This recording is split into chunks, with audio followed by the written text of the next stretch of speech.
I just want to know where all the haters that were saying that, oh, the Bulls, they only beat lottery teams. Oh, what's the next good team that the Bulls beat? All of that has gone out the window, essentially. The Bulls beat the Utah Jazz, a perennial playoff team, a team that's always in the top three. The Bulls just beat. In fact, the Jazz were undefeated. In fact, they were the only undefeated team in the NBA when the Bulls played them, and the Bulls beat them. So this was a great win by the Bulls. Lonzo did not have a great game this game. Lonzo only scored 11 points, 5 rebounds, 4 steals, and shot 4 from 11 from the field. So Lonzo's in some sort of shooting slump, but that's okay. Shooters get into shooting slumps.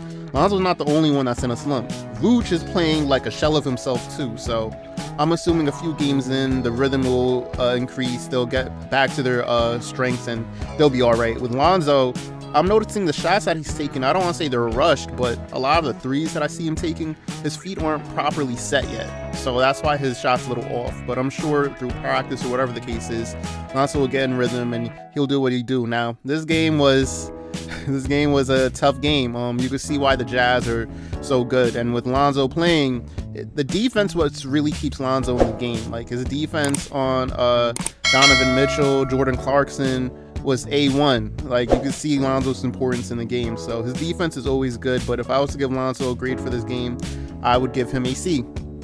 Now, going back to everyone else, DeMar DeRozan essentially carried this game again. The second game in a row, DeMar DeRozan.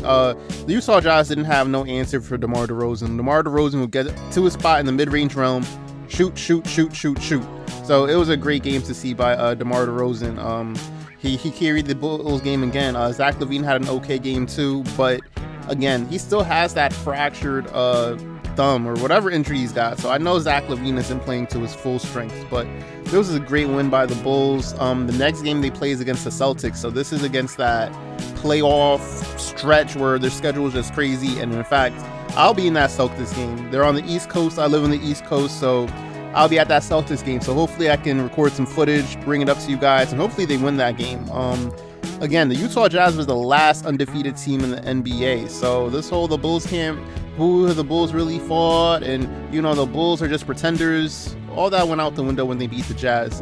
And the only game that they did lose against the Knicks, they only lost by 1 point. So this Bulls team is for real. I like the addition of Tony Bradley. Like he gave us some good minutes. Ayo gave us some good minutes.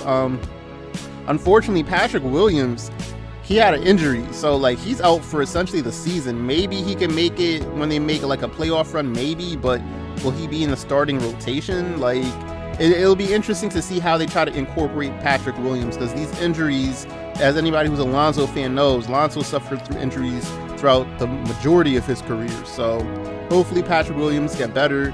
I've seen a lot of fake Bulls fans try to say he's a bust, give up on him. It takes time to develop. Kawhi Leonard, it wasn't the Kawhi Leonard we know when he had his first few years in Toronto. Not Toronto, the Spurs.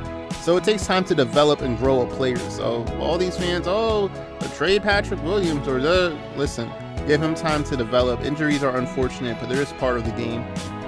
But again, this was a great win by the Bulls. Lonzo didn't have it going through the first second quarter, he was somewhat aggressive getting to the rack, all that, but then he just got cold the second half. Like his shots weren't falling. Same thing with Vooch. He made some crucial points down the stretch, but very inefficient. But I'm assuming those two will snap out of it, and once they start playing to themselves, as soon as Lonzo makes a shot that he normally makes, Vooch makes the shots that he normally makes, this team will essentially be running crazy.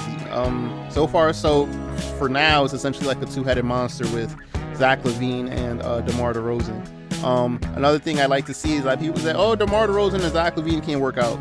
You're seeing they're working out perfectly fine. And this Bulls defense, I'm pretty sure it's top 5 in the league.